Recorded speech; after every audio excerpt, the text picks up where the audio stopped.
La fièvre judiciaire des Français dans cette crise du coronavirus, une trentaine de plaintes visant nommément des ministres ont d'ores et déjà été enregistrées par la Cour de justice de la République. Ouais, elle cible notamment Olivier Véran, le ministre de la Santé, Christophe Castaner, celui de l'Intérieur, Agnès Buzyn, qui a été ministre de la Santé, ou encore le chef du gouvernement, Édouard Philippe. Il y a aussi de nombreuses plaintes contre X, Salomé Legrand. Les Français qui les ont déposées veulent que les responsables à tout niveau rendent des comptes.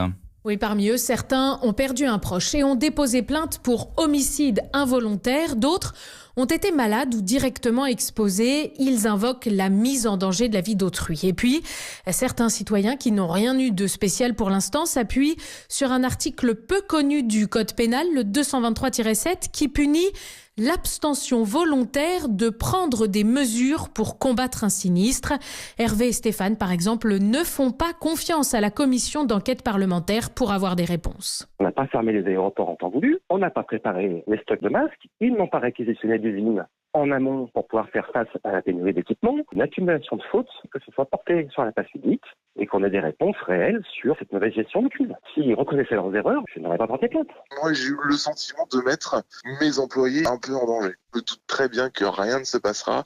C'est pour leur dire, vous êtes des citoyens comme les autres et à un moment donné, faut payer. Alors une grande majorité de ces plaintes devraient être classées sans suite, notamment parce que ces délits sont difficiles à caractériser. Il faut prouver que la personne a volontairement exposé autrui à un risque en ayant pleinement conscience.